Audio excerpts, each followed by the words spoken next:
प्रेम से बोले भक्तवत्सल भगवान की जय।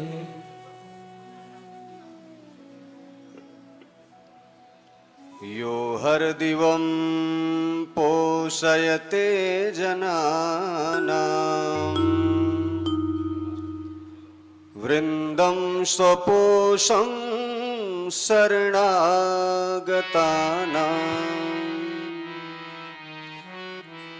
संतर्पयन् स्वास्वमनोरथैश्च तस्मै नमः स्वामी वराय नित्यम्।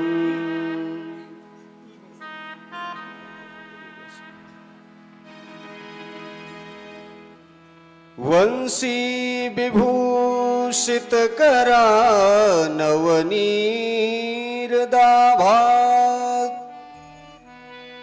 पीतांबरात् अरुणबिंब फलाधरोष्ठा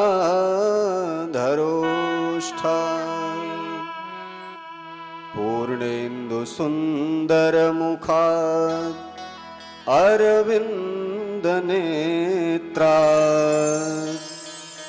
कृष्णात् परं किमपि तत्त्वमहं न जाने।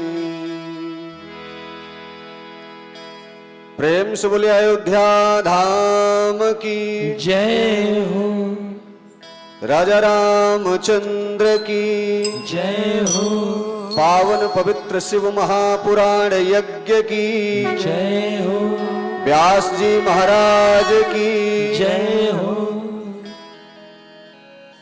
आइए अपने मन और वाणी को पवित्र करने के लिए कुछ क्षण भगवान नाम संकीर्तन का आश्रय लेते हैं और तत्पश्चात आप लोगों के मध्य जो भी हो सकेगा सनातन के प्रति आप लोगों के समक्ष अपनी बातों को रखने का प्रयास करेंगे। प्रेम से बोले गौरी शंकर भगवान की सीताराम सीताराम सीताराम सीताराम सीताराम सीताराम सीताराम सीताराम। भाव से गाइए दोनों हाथ ताली बिल्कुल बजाते हुए। सीताराम सीताराम सीताराम सीताराम सीताराम सीताराम सीताराम सीताराम। राजा राम राजा राम राजा राम राजा राम राजा राम राजा राम राजा राम राजा राम। राधे श्याम राधे श्याम राधे श्याम राधे श्याम राधे श्याम राधे श्याम राधे श्याम राधे श्याम। यह शब्द बनाया प्रथम पूज्य गणपति जी को पल में। यह शब्द बनाया प्रथम पूज्य गणपति जी को पल में। मिल गया यही अवलंब नाम शबरी को जंगल में। मिल गया यही अवलंब नाम शबरी को जंगल में। लाखों का बेड़ा पार हुआ पहुँचाया हरि के धाम। सीताराम सीताराम सीताराम सीताराम। राजा राम राजा राम राजा राम राजा राम राजा राम राजा राम राजा राम राजा राम।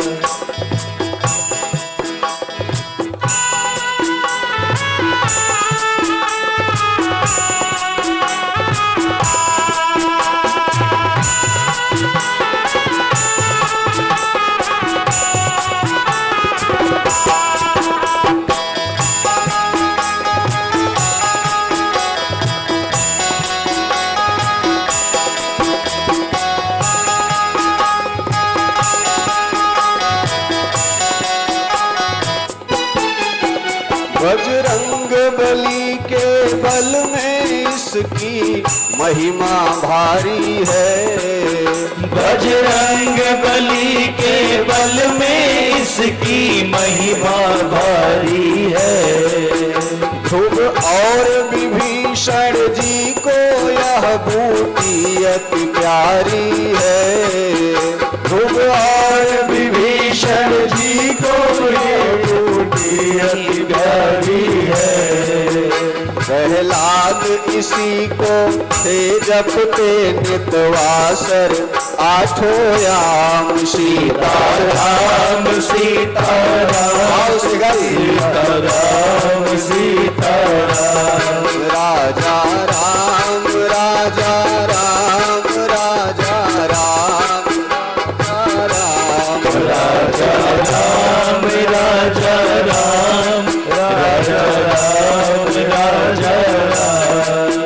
तुम ही बतलाओ ज्ञानी जन जग में क्या होना है। तुम ही बतलाओ ज्ञानी जग जग में क्या होता है। जो जपा नहीं सिया राम नाम जीवन को खोना है। जो जपा नहीं सिया राम नाम जीवन को खोना है। जप कर देखो मोद लता खिल जाए होवे पूरन काम। सीताराम सीताराम सीताराम सीताराम। राधे श्याम राधे श्याम राधे श्याम राधे श्याम। सीताराम सीताराम सीताराम सीताराम। प्रेम से बोले भक्त वत्सल भगवान की। सियावर रामचंद्र की जय। गौरी शंकर भगवान की जय। अंतःकरण में विराजमान प्रभु श्री राम एवं उनके अनन्य सेवक हनुमान जी महाराज जी को संपूर्ण श्रोतागण के समस्त जनमानस के अंतरात्मा में विराजमान जो मन मंदिर है, आत्मा में जो मंदिर बना हुआ है, साक्षात जो दर्शन हो रहे हैं, मैं उन सबको प्रणाम करता हूं। सादर जय सिया राम। जय सिया। पावन पवित्र श्रावण मास के अंतर्गत भगवान शिव की महिमा का गायन जहां होता है, वहां साक्षात राम और साक्षात हनुमान जी स्वयं इस कथा को सुनने के लिए आते हैं। ऐसा ही सौभाग्य कुछ हमारे साथ भी ऐसा हुआ कि मैं किसी कारणवश किसी कार्यक्रम में आया था और ऐसा जो है पवित्र अवसर मुझे भी प्राप्त हुआ, जो कि व्यास जी के मुखारबिंद से एक दिन और पहले भी मैं कथा श्रवण करके, उस दिन शायद जन्मोत्सव मनाया जा रहा था। कथा जीवन में शिक्षा जो देती है, कथा सुनने से लाभ क्या होता है, ये आप विगत 6 दिनों से कथा के रस प्रवाह में सुंदर गोता लगा रहे हैं। आपने सुना होगा किसी भी मार्ग पर या मार्ग का अनुसरण करने के लिए मन में उत्कंठा अत्यधिक आवश्यक है, और अंदर किसी चीज के लिए जैसे एक्साइटमेंट होता है, उस चीज का आवश्यक मतलब अत्यधिक होना बहुत आवश्यक होता है। तो वो है क्या? गोस्वामी तुलसीदास जी ने अपने सुंदर शब्दों में वर्णन किया है क्या? प्रथम भगति संतन कर संगा। यह कथा जो है, कथा प्रारंभ कहां से होती है? भक्ति महारानी से प्रारंभ होती है। और श्रीमद् भागवत में कह रहे हैं, श्रवणम कीर्तनम विष्णु स्मरणम पाद सेवनम। श्रवणम पहली भक्ति भागवत कथा के अनुसार सुनने की कला है, जो कि आप लोग इतने दिनों से रसास्वादन यहां पर कर रहे हैं। और गोस्वामी तुलसीदास जी के माध्यम से पहली भक्ति क्या है? जीवन में संतों का आचरण, संतों का संग। लेकिन संतों के प्रति मन में जो कपट बैठा है, वो कैसे दूर हो? गोस्वामी जी इसको भी लिखते हैं, मोह ही कपट छल छिद्र न भावा। लेकिन उसके पहले भी उन्होंने वंदना किसकी की है? भवानी शंकर वंदे श्रद्धा विश्वास रूपिणो। आप जिसकी कथा सुन रहे हैं वो श्रद्धा और विश्वास, पूज्य गुरु जी जो है आपको विगत 6 दिनों से श्रद्धा और विश्वास के ही रूप में आप लोगों को कथा श्रवण करा रहे हैं। लेकिन ऐसे में श्रद्धा और विश्वास का मन में जागृत होना वो कैसे होगा? हम किसी के प्रति श्रद्धावान क्यों हों? 88,000 ऋषियों को, सौनकादि ऋषियों को जो है कथा सुनाई जा रही है, और कथा सुनाने वाला एक 5 वर्षीय बालक सुखदेव सुना रहे थे कथा। जब सफेद दाढ़ी बाल वाले बड़े बड़े संत महात्मा ऋषिगण मुनि बैठे हैं तो 5 वर्ष का बच्चा कौन सा ज्ञान देगा?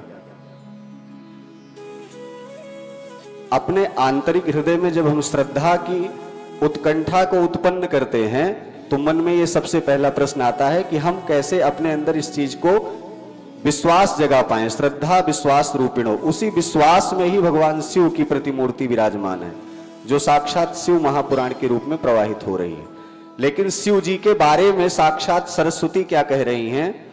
असिति गिरि समम स्यात् कज्जलम सिंधु पात्रे सुर तरुवर शाखा लेखनी पत्रमूर्वी। असित गिरि समम स्यात्, कई सारे पहाड़ों को, पर्वतों को बिल्कुल पीस दिया जाए और उसका चूर्ण बना करके कज्जलम सिंधु पात्रे, सिंधु के पात्र को उसमें काजल की तरह उसको घोंटा जाए। सुर तरुवर शाखा, सुर तरुवर शाखा है क्या? बट वृक्ष है। उस बट वृक्ष की डाली से लेकर के उसकी कलम बना करके अच्छे से उसको गोदा जाए, बिल्कुल घोंटा जाए उसमें।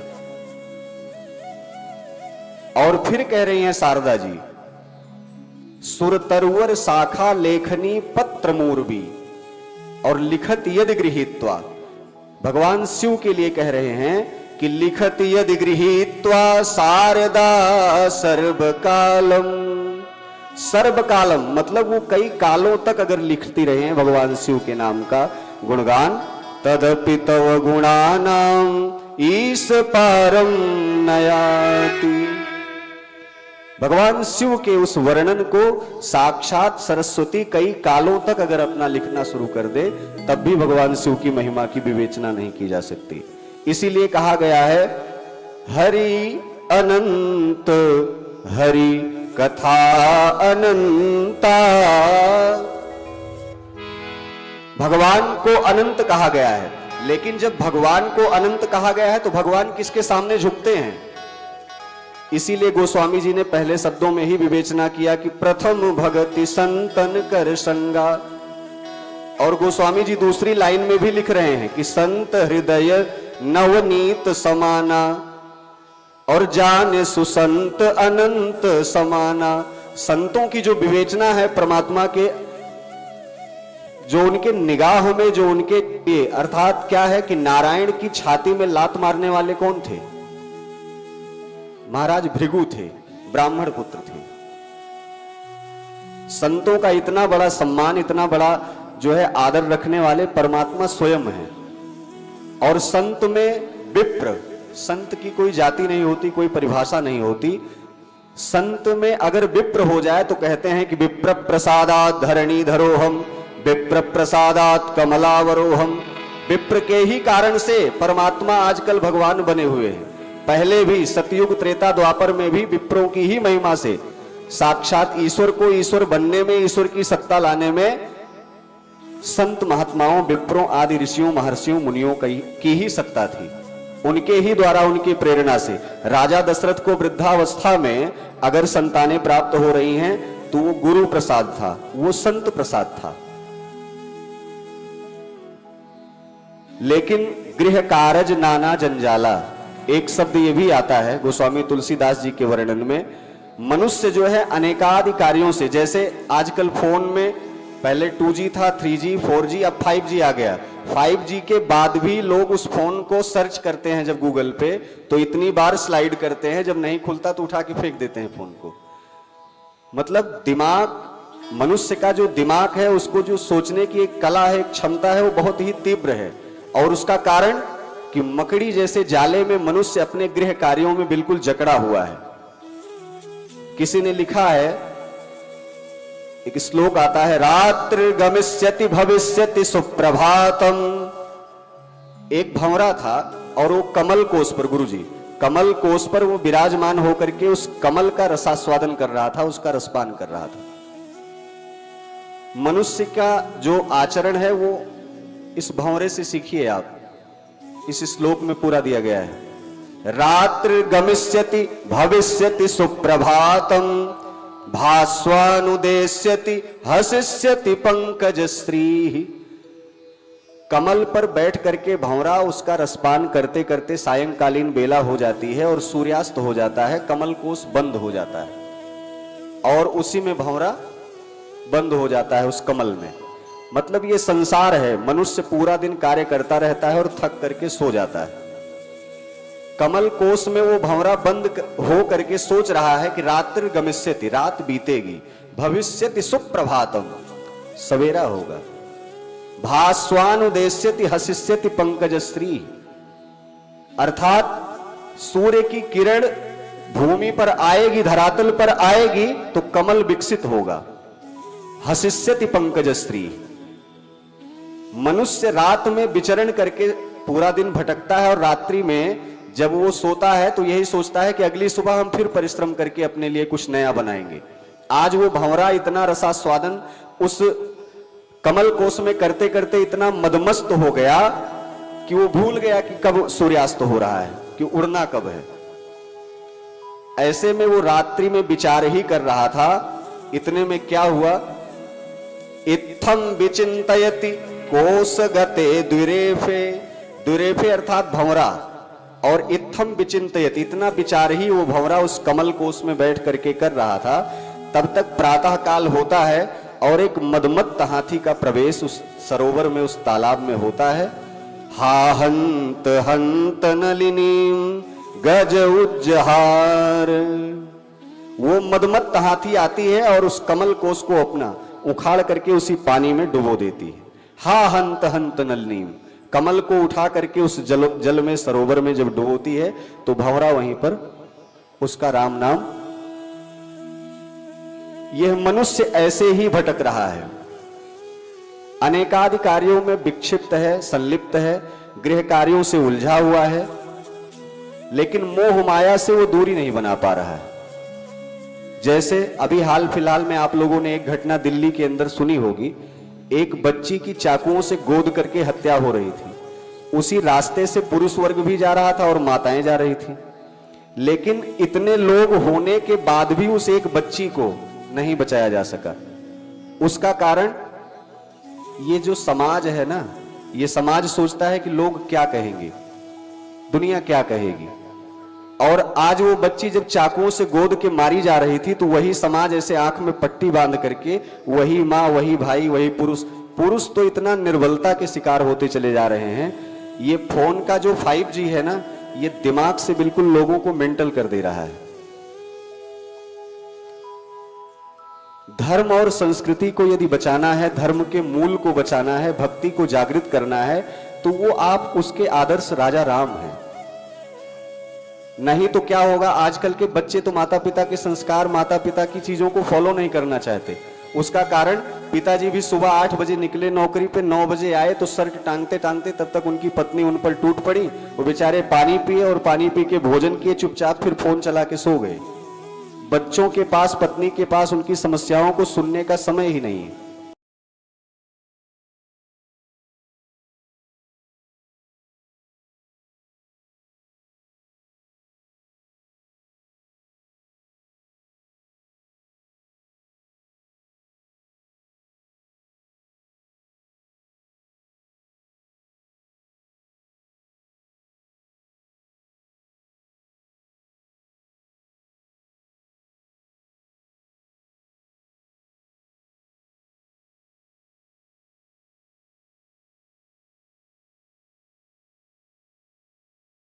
और फादर लोग एक तो बहुत ज्यादा शिक्षित हो चुके हैं। समस्या कहां आती है? समस्या आती है यदि सनातन पद्धति को फॉलो करके चला जाए, तब परिवार में सनातन जीवित रहेगा। लेकिन ये लॉर्ड मैकाले की बुद्धि से जो कुंठित लोग हैं, इनकी जो मानसिकता है, इनको ये पता है कि मैं पढ़ाई करके, लॉर्ड मैकाले का नाम कितने लोग सुने हैं? कुछ ही लोग सुने होंगे।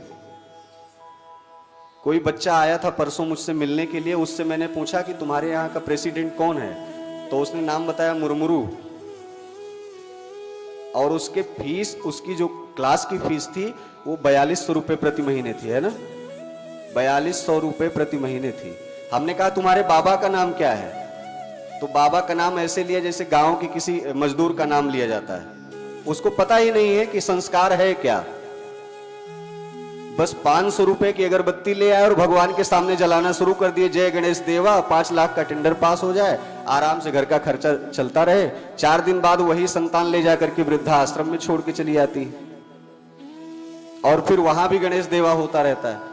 कथा सुन लेना एक अलग का विषय है, कथा को जीवन में उतार लेना एक अलग का विषय है। आप कपड़ा बहुत स्वच्छ पहनते हो तो कथा को स्वच्छ क्यों नहीं रखते हो? उसको अपने जीवन में कौन उतारेगा? इसमें बच्चे कितने हैं? इसमें 2% भी बच्चे नहीं आए हैं। अगर उनके दिमाग में ये प्रेरणा डाली जाए, ये यहाँ बैठी हुई माताएं और ये पुरुष वर्ग महीने का 8000 रुपए फीस देने के बाद भी इनको 2200 रुपए की कोचिंग की जरूरत पड़ती है। शाम को ट्यूशन भेज दो बच्चे को, 2000 रुपए है, तो वहां 4000 में 8000 में क्या आप खाक पड़ा रहे उन बच्चों को? जब उसको लास्ट वाला अमृत घोल के पिलाना ही है आपको, तो फिर स्कूल भेजने की क्या जरूरत है? और वही बच्चा जिसको आप कोचिंग कराते हैं, कुछ समय बाद धीरे धीरे जब बड़ा हो जाता है तो कहीं बाबू सोना के चक्कर में पड़ता है, और यदि घर की बहन बेटी होती है तो चली जाती है। उसका कारण आप लोगों ने अपने बच्चों पर गौर नहीं किया। सनातन धर्म के ग्रंथों को जब जब उठा करके आप पढ़ोगे, वो शिक्षा क्या देता है? वो शिक्षा ये देता है, मानहि मातु पिता नहीं देवा, साधुन सन करवा वही सेवा, और जिनके यह आचरण भवानी, ते जानहु निशिचर सम प्राणी। जो बच्चे आजकल के ओवर कॉन्फिडेंटल आज घूम रहे हैं, इनका खान पान इतना अशुद्ध हो गया है, ये अपने माँ बाप को माँ बाप नहीं समझते हैं। ऐसे बच्चों को जब वृक्ष की जड़ हिल जाती है ना तो उसमें पुष्प आता है ना फल आता है। ऐसे मूर्खवत संतानों को सदैव एहसास कराइए कि माँ बाप का क्या अधिकार होता है, माँ बाप की क्या अहमियत होती है। बर्थडे पार्टी आप घर में करते हैं, कभी ले जाइए आप उनको अनाथालय में भी घुमाइए, जिन बच्चों के माँ बाप नहीं है उनके भी बीच में आप ले जाएं। लेकिन समस्या यहाँ आती है कि पड़ोसी क्या कहेगा कि उनके यहाँ तो बर्थडे वहां मनाया गया। इसी एक संदेह में, एक संशय में पूरा जीवन गुजर जाता है। पड़ोसी क्या करता है?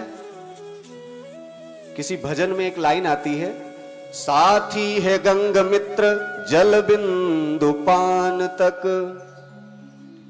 पत्नी भी बढ़ेगी तो केवल मकान तक, परिवार के सब लोग चलेंगे स्मशान तक, और बेटा भी हक निभाएगा तो अग्निदान तक। इससे आगे है क्या?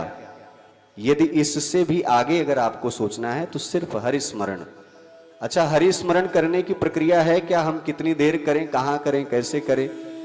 घर में इतना काम है, बच्चे हैं, पति है, सबकी सुनना पड़ता है, माताएं इतना प्रताड़ित भी होती हैं।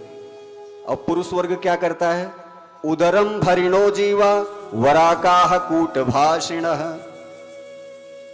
उदर मतलब पेट निकल गया बाहर, और उसके बाद जीव पेट भर करके पेट निकाल के घूम रहा है, तानाशाह बना। एक महिला प्रातः काल से लेकर के और रात्रि विश्राम तक पति का, बच्चों की केवल प्रताड़ना सहती हुई घर के कार्यों को करती है। इसको गोस्वामी जी कह रहे हैं कि गृह कारज नाना जंजाला। इसमें कौन से पति हैं? हो सकता है कोई पति ऐसे हो जो पोछा लगवा लेते हो, नहीं सुबह टाई जो है वो टाई जो लगाते हैं ना, उसको टाइट करके सुबह निकल ही जाते हैं, और पराठा टाइम पे ना मिला तब देखो तांडव। यत्र नार्यस्त पूजनते रमनते तत्र देवता। हमारा धर्म कहाँ कमजोर है? हमारे धर्म का जो मूल है, एक स्त्री से यह पूरी सृष्टि संचालित होती है, एक स्त्री का यदि सम्मान इस जीवन में नहीं होगा, एक बच्ची, एक कन्या, एक बहन, एक बेटी, उसका गला रेत करके हमारे आपके बीच की ही परिवार की मारी जाती है और हम लोग कैंडल मार्च निकालते हैं। उसका कारण क्या है कि 80,000 रुपए कमाते हैं तो 100 रुपए की कैंडल खरीदने में जायज है ना। मूर्खतापूर्ण व्यवहार इतना है सनातन में, इतने मूर्ख लोग जिंदा हैं इस धरती पर। धिक्कार है ऐसे लोगों का जो कैंडल मार्च निकालते हैं, मुंह तोड़ जवाब नहीं देते। और मुंह तोड़ जवाब दें क्यों? क्योंकि पड़ोसी की बेटी हो सकती है या किसी और की हो सकती है। आजकल मैं धन्यवाद दूंगा सनातन धर्म में, एक हमारे आचार्य जी, हमारे सहमित्र आए हैं बागेश्वर धाम। आप लोग कितने लोग जानते हैं उनको? प्रभु की ऐसी प्रेरणा की चादर और फादर से उन लोगों को वापस तो ले आए। लोग उनसे भी प्रश्न करने लगते हैं आप सही हैं कि गलत है। जो पहले मजारों पे सर पटकने के लिए जाते थे, जो चादरें चढ़ाते थे, आज वो बागेश्वर धाम हनुमान जी के प्रति, उनके प्रति एक श्रद्धा तो उत्पन्न हुई ना, एक भक्ति जगी, तो एक विश्वास तो हुआ कि सनातन में कुछ है, भले ही कितने लोगों को आडंबर लग रहा हो।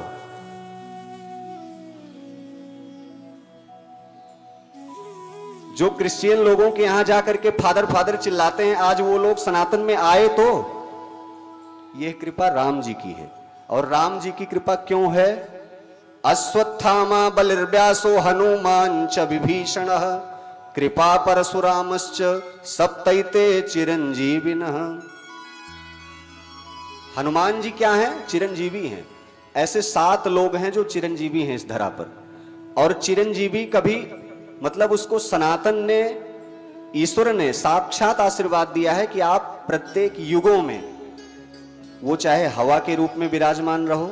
उसका कारण अतुलित बलधामम स्वर्ण शैलाभदेहम दनुजवन कृशानुम ज्ञानी नाम अग्रगण्यम सकल गुण निधानम वानराणामधीशम रघुपति वरदूतम वात जातम नमामि। कलिकाल में जब आप टावर से, एक टावर लगा हुआ है, 5 लोग 5 प्रकार के सिम कार्ड लगाए हुए हैं अलग अलग फोनों में, एक ही टावर से 5 लोगों के सिम कार्ड में फोन में नेटवर्क आ रहा है, टावर सिर्फ एक है। ऐसे में यह जो संसार में एक आध्यात्मिक ऊर्जा जग रही है, इस ऊर्जा को जगाने में एक अंतर हृदय में जो आपको एक तरंग मिलती है, वो तरंग है कौन? आपने कभी सर्च किया? जब उस तरंग को सर्च करने का प्रयास करेंगे तो चिरंजीवियों में साक्षात हनुमान जी, हनुमान जी आपकी सहायता के लिए सदैव खड़े होते हैं। और हनुमान जी किस रूप में हैं? उनको कहा जाता है क्या?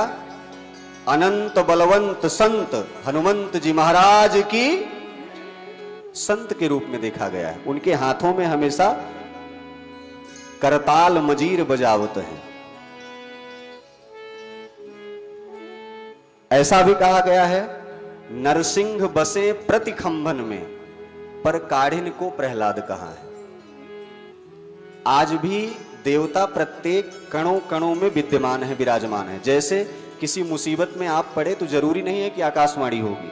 कलिकाल चल रहा है, इतना अधर्म आप लोगों के यहां हो रहा है कि इस अधर्म में अगर आप ये सोचें कि आकाशवाणी हो करके देवता आकर के चिल्लाएंगे तो बहुत असंभव है। उसका कारण एक कमरा आपसे साफ नहीं हो पाता, एक शरीर आपसे साफ नहीं हो पाती, एक वस्त्र आप स्वच्छ नहीं रख पाते, और ईश्वर की शक्ति सहने के लिए आपके अंदर क्षमता है। उसके लिए पहले सज्ज होना पड़ेगा। एक गिलास पानी भी पीते हो तो उसको साफ सुथरा रखते हो। गंदे गिलास में पानी लेकर के कौन पीता है? परमात्मा भी देख रहा है। हमने आंगन नहीं बुहारा, कैसे आएंगे भगवान? चंचल मन को नहीं संभारा। ये जो मन है ना, मन कृष्ण जैसा है, चंचल है। और ये कृष्ण अगर चंचल हैं तो वो ले कहां जाते हैं? वो भक्ति की तरफ ले जाना चाहते हैं। और यदि भक्ति की तरफ आप जाओगे ही नहीं, सांसारिक विषयों में, प्रपंचों में, मोह आदि में आप उलझे रहेंगे तो होगा क्या? हुई है सोई जो राम रच राखा। क्योंकि आप कर्तव्य विहीन हैं, आप कर्मनिष्ठ नहीं हैं, आप ईश्वर को दोष देते हैं। ईश्वर क्या करे? एक माँ ने 9 महीने आपको गर्भ में रखा, इतना सुरक्षित रखा, धर्म कर्म पूजा पाठ परिवार के प्रपंचों को झेलती हुई किसी तरीके से जातक का जन्म हुआ। जातक का जन्म होने के बाद उंगली पकड़ करके मां ने चलना सिखाया, प्रथम गुरु हुई। लेकिन उसके बाद लोग क्या करते हैं,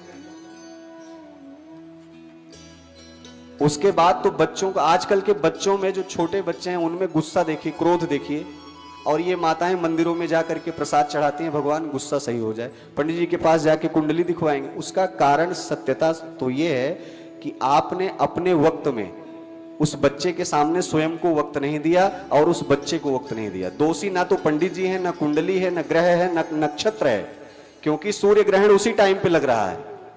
कुंडली में राज चला के अपने कमरे में राजा बनता है और कोई राज्य चलाता है।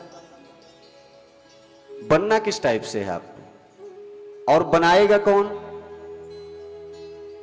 जब वस्त्र गंदा होता है तो साबुन से आप प्रक्षालित करते हैं उसे, लेकिन जब दिमाग, जब मनुष्य का जो है, जब आत्मा उसकी गंदी हो जाए, उस आत्मा में विराजमान हनुमान जी, साक्षात राम जी, अगर वो ये सोचने लगे कि मैं तो कहीं बुरी जगह फंस गया। आपने वाल्मीकि का नाम सुना है क्या? वाल्मीकि की कथा है, वाल्मीकि का नाम रत्नाकर था पहले। सोचो, इतना सुंदर नाम रत्नाकर। रत्नाकर के आचरण और विचार इतने ज्यादा गलत हो गए कि उनका नाम अंगुलीमाल पड़ गया। उसका कारण हत्या और लूटपाट कर रहे थे। लेकिन उनके अंदर वाल्मीकि बनने की क्षमता आई कैसे? संतों की कृपा से। मैं सिर्फ एक चीज कहना चाहता हूं कि संत यदि जीवन में जाने सुसंत अनंत समाना, और संत हृदय नवनीत समाना। एक मक्खन जैसा, मक्खन में कोई कण भी नहीं होता है, लेकिन उस संत की पहचान कैसे करें? क्या वो परिधान में हो तभी संत है? नहीं, संत के लिए परिधान की आवश्यकता नहीं होती। संत के लिए किसी वेशभूषा आडंबर की आवश्यकता नहीं होती। लोग कहते हैं जैसे हम लोग धोती कुर्ता आदि पहन लेते हैं, माला टीका चंदन लगा लिए। आपको पता है ना, हम हमारे आराध्य को फॉलो करते हैं। कुछ लोग हैं उर्फी जावेद को भी फॉलो करते हैं, आजकल के फटे चीथड़े लोग पहन करके घूम रहे हैं, उसी में उनकी मर्यादा होती है। माता पिता भी मुंह फेर लेते हैं, क्या करें, ज्यादा बोलेंगे तो कुकुर काट होगा। ये मेरा प्रोफेशन है और मैं गर्व के साथ पहनता हूं धोती कुर्ता चंदन, और मुझे लगता है प्रत्येक सनातनियों को अपने घर से निकलने पर अपने मस्तक में टीका जरूर रखना चाहिए। उसका कारण यह है कि अपने दिमाग को एकाग्र केंद्रित करना है, तो अपने इष्ट और आराध्य के नाम का एक बिंदु यहां पर, क्योंकि एक बिंदु को देखने से त्राटक क्रिया बनने लगती है और त्राटक क्रिया व्यक्ति को केंद्रित करने लगती है। रत्नाकर जी को संतों की कृपा हुई, हत्या लूटपाट कर रहे थे, 4 संत आ रहे थे, उनका भी वो दंड कमंडल रखवा लिए और बोले कि जो कुछ रखा है यहीं रख दो, अंगुली काट के हम तुम्हारी माला पहन लेंगे। तो संतों ने कहा अपने माता पिता से जाकर के एक बार पूछ लीजिए, अगर ये उनकी प्रेरणा से तुम कर रहे हो तो मैं स्वीकार करता हूं। गए रत्नाकर जी अपने घर में पूछने के लिए, माता पिता ने धक्के मार करके भगा दिया। सेम धुंधकारी वाली स्थिति थी। धुंधकारी भागवत कथा आप लोग सुनते होंगे, उनमें धुंधकारी का भी वर्णन ऐसे ही आता है। तो वहां से जब लौट करके आए रत्नाकर, तो संतों से बहुत माफी मांगी, बहुत अनुनय विनय किया। अनुनय विनय करने के बाद संतों के बताए हुए रास्ते का जब अनुसरण किया, तो वाल्मीकि भय ब्रह्म समाना, साक्षात ब्रह्म के समान हो गए। और उन्होंने रामचरितमानस, वाल्मीकि रामायण की जो रचना करी, वो हिंदी में नहीं करी, वो देव भाषा संस्कृत में करी। मतलब इस प्रभुता को, अखंडता को बनाने में संतों की एक अहम भूमिका है। भगवान राम को लाने में उन संतों द्वारा यज्ञ किया गया। यज्ञ में जो प्रसाद निकला वो भी अग्नि देवता साक्षात संत स्वरूप में आ रहे हैं। प्रेम से बोले भक्तवत्सल भगवान की। जगने की जरूरत है। ये मनुष्य बहुत सोया हुआ है, मनुष्य अपने आचरणों में बहुत बंधा हुआ है। लोग क्या कहेंगे, लोग क्या सोचेंगे, ये लोग आपके काम नहीं आएंगे। आपको अपने मार्गों का अनुसरण, एक बच्चा पढ़ने के लिए जाता है, दूर दराज जाता है, एक फ्लाइट जमीन से उड़ती है फिर जमीन पे उतरती है। प्रत्येक व्यक्ति के मार्ग में एक आराध्य, एक इष्ट होना चाहिए और अपना आइडियल उसके माँ बाप होने चाहिए। हिरण्यकश्यप बहुत दुर्दांत अपराधी था, लेकिन कभी प्रहलाद के मुंह से उसके बाप की बुराई आपने किसी कथा में सुनी है क्या? एक 5 वर्षीय बालक जो है अपने पिता को नारायण बता रहा है, प्रत्येक खंभों में बसे हैं पिताजी, प्रत्येक नरसिंह बसे प्रति खंभन में, पर काढ़िन को प्रहलाद कहाँ है। लेकिन उसके लिए जानते हो क्या करना होगा? ये कपट को त्यागना होगा। प्रत्येक मन में एक घृणा रहती है, व्याप्त है कि कहीं अगला बढ़ ना जाए। प्रेम की बात जमाने से निराली देखी, प्रेम की प्रेम से फल फूलती डाली देखी।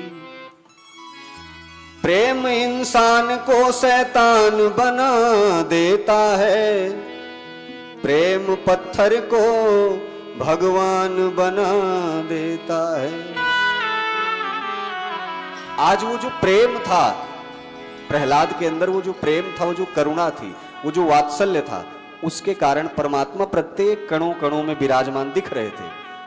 तपते हुए खंबे में भी बांधा, हाँ पिताजी इसमें भी है, बांध दीजिए। बुआ जी आग में लेकर के बैठी, इसमें भी है। हर जगह मनुष्य कितने भी समस्याओं से यदि घिरा हो, लेकिन उसके अंदर अगर प्रेम है, करुणा है, तो ये अगला आपका मित्र क्या करेगा? आपके साथ छल करेगा।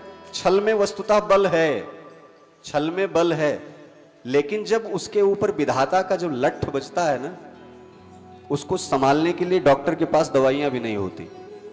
फिर वो डायरेक्ट टिकट कट जाता है, कुछ दिन बिल्कुल रगड़ के चलेगा जमीन पे, उसके बाद फिर गोलोकवासी हो जाता है। बहुत सारी माताएं हैं जीवन में हाय हाय करती रहती हैं कि हमारे यहाँ संतान नहीं है, पोता नहीं है, हमारे यहाँ घर में सब कुछ है, लेकिन आजकल अधिक माताओं का प्रश्न होता है कि जीवन में हमारे पुत्र नहीं है, कोई पोता नहीं है, बेटे को पोता नहीं हो रहा है।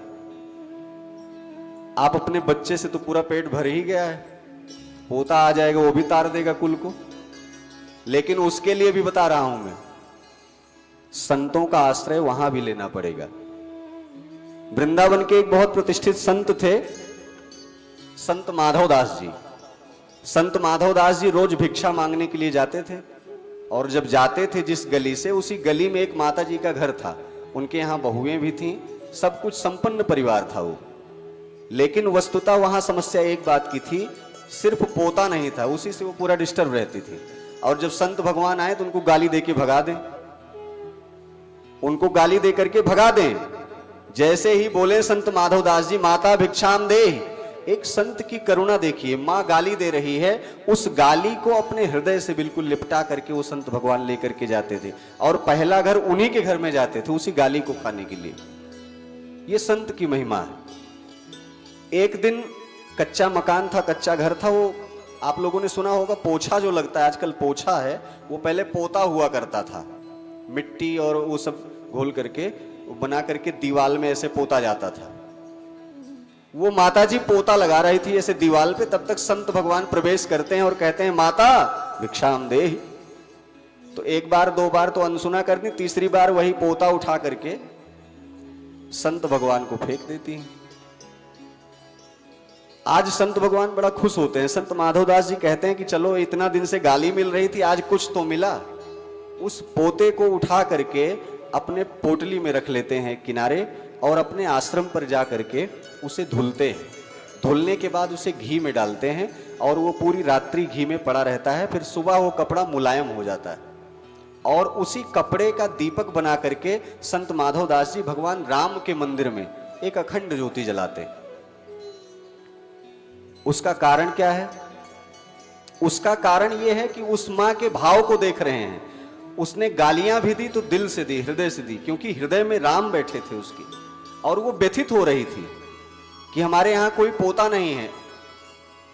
संत माधवदास जी को जब पोता बहा करके मारती है मां, तो संत क्या करते हैं? कहते हैं संत माधवदास भी उत्तर इसी का देगा, पोता तूने दिया है तो जा, पोता तुझे मिलेगा। अगर आपने मुझे पोता बहा करके मारा है ना, तो जाओ, आशीर्वाद है, आपके घर में पोता जरूर होगा। संयोग ऐसा रहा, मंदिर में अखंड दीपक वो जलता रहा, और जैसे जैसे वो दीपक जलता आज वो वस्त्र भी सोच रहा है कि आज मैं कहाँ दीवाल पे रगड़ा जा रहा था, कचड़े में था, और आज संत की संगति पा करके और मैं एक मंदिर में आके एक दीपक के रूप में मंदिर को प्रकाशित कर रहा हूं। ये संत की कृपा है। और इधर क्या हुआ, उस मां के घर में सुंदर पोते का जन्म भी होता है, क्योंकि संत का प्रसाद, संतों की कथा, ये जो है बहुत बड़े भाग मानुष तन पावा, मानवो ही दुर्लभम देह। ये जो मनुष्य की योनि है ना, ये परमात्मा भी इसको पाने के लिए तरसते हैं। यदि मैं ऐसे संत को, बूढ़ी मां सोच रही हैं, यदि मैं ऐसे संत को देती प्रेम प्रसाद, तो घर में सुत उपजते जैसे ध्रुव प्रहलाद। यदि मैं इनको प्रत्येक दिन भिक्षा देती तो आज पता नहीं कितने पोते यहां पर टहल रहे होते। लेकिन जब दरवाजे पर कोई संत आ जाता है तो लोग घर से बाहर निकलने को तैयार नहीं होते, ना जाने किस रूप में नारायण मिल जाएं। इस शरीर रूपी आत्मा में जो मेमोरी कार्ड लगा है, जो आत्मा रूपी मेमोरी कार्ड है, इसमें रिचार्ज जो आप डाल रहे हैं सिम कार्ड में, ये कब एक्टिव हो जाए, कहां 5G नेटवर्क मिल जाए, कहां 2G मिल जाए, कोई पता ही नहीं है। किस व्यक्ति के अंदर कब नारायण की प्रभुता, अखंडता दिखाई पड़ जाए, ये पता ही नहीं है। इसलिए उनको सदैव हमेशा तलाशते रहिए। और अपनी गलतियां सदैव ईश्वर से कुछ मत मांगिए, उनसे सिर्फ, यहां जितने लोग हैं मंदिर में आते हैं केवल अपनी व्यथा गाने के लिए, कभी भगवान की भी व्यथा आपने पूछा है क्या? एक परमात्मा, एक वस्त्रों में मंदिर का अलंकार श्रृंगार होता रहता है, लेकिन परमात्मा सबकी व्यथा सुनते सुनते क्या वो नहीं पकता होगा? उसका कारण यह है कि आपकी सोच ही नहीं है वहां तक। आपकी सोच उसी परिवार तक है, अपने बच्चों तक है। लड्डू गोपाल को लिए ऐसे टांगे झोला में लटकाए, चलते चलो गोपाल जी तुम भी चलो, कथा सुनाओ। फिर गए लड्डू गोपाल, फिर बैठ गए वहां। लड्डू गोपाल कोई प्रदर्शनी है क्या? लिए बस हाथ में टांगे चल दिए। कथा सुनाओ, आप घर में बैठो ना, पुस्तक खोलो, पुराण खोलो, उनको श्लोक सुनाओ, उसकी विवेचना करिए। आप यात्रा कर रहे हैं, पता नहीं कौन सा दारू दरुआ शराबी कबाबी उसी में पता नहीं घूम रहे हैं, वेज नॉन वेज, रास्ते में कैसा वो अपराध, अक्षम्य अपराध है, कैसा है, कहां कैसे हो रहा है। परमात्मा को भी साथ साथ उस मूर्ति की सारी पॉजिटिविटी आप वहीं खत्म कर दे रहे हैं। एक जौहरी के यहां जो हीरा होता है वो बहुत अंदर रखा जाता है। एक घर में जो मंदिर में, देवालय में जो मूर्तियां होती हैं बहुत संजो करके रखी जाती हैं। उसका कारण उस मूर्ति ने हमारी व्यथा और करुणा को सुना है। जब मैं उसे समाज में लेकर के घूमने और टहलने का प्रदर्शन हम करेंगे तो उस मूर्ति के माध्यम से जितनी ऊर्जा जो जगाई गई है उस घर में, वो सारा तो संसार में बढ़ जाएगा। और उन संसारिक भोगों, विलासों, प्रपंचों के लिए मंदिर में तो मूर्तियां बैठी हैं ना, आप फिर भी उनको ले जाकर के ऐसे, जैसे फटा जींस लोग आजकल पहनते हैं, उनको कुत्ते भी दौड़ा लेते हैं, ऐसे में मूर्तियों को लेकर भी टहल रहे हैं। बनाइए, एक प्रोफेशन बनाइए, लेकिन सनातन में इतना मत दिखावा कर दीजिए कि अपने घर की देवी देवता, अपने घर की मूर्तियां, अपने घर की सारी चीजें वो ले जा करके आप मार्केट में उसकी प्रदर्शनी करें। मंदिर को बहुत संजो करके रखना चाहिए, मंदिर पर किसी की बुरी निगाह न पड़े। परमात्मा को आपने सजाया है, अपने दिल में सजाया है, और उसका साक्षात्कार उस मंदिर में किया है आपने। आप स्वयं दर्शन करके अपने अंतर हृदय में बैठे हुए परमात्मा को प्रसन्न करिए। ऐसी तमाम सारी चीजें हैं, सनातन की तमाम ऐसी समस्याएं चल रही हैं। मैं सिर्फ इतना ही निवेदन करूंगा, समय बहुत अधिक ना लेते, बहुत ज्यादा समय ले लिया। और सनातन सिर्फ ये कहता है कि अपने अंतर के भाव को, अपने अंतर में बैठे हुए परमात्मा को, अंतर हृदय में बैठी हुई जो मुस्कान है, जो प्रेम है, प्रत्येक मानव के प्रति अपना प्रेम बना करके रखो। शत्रुता करने वाले की विचारधारा आपसे सिर्फ इतनी है कि वो शत्रुता ही करेगा, उसके दिमाग में ये चीजें हैं कि आपको गिराने की। लेकिन आप तो मित्रवत है ना, आपका राघव, आपका कृष्ण तो ये कहता है ना, प्रेम करो ना। लोग कितना गिराएंगे? एक चींटी कितनी बार गिरती है लेकिन फिर भी चढ़ती है ना। आप तो मनुष्य हैं, आपका वजन तो कम से कम 95 किलो है।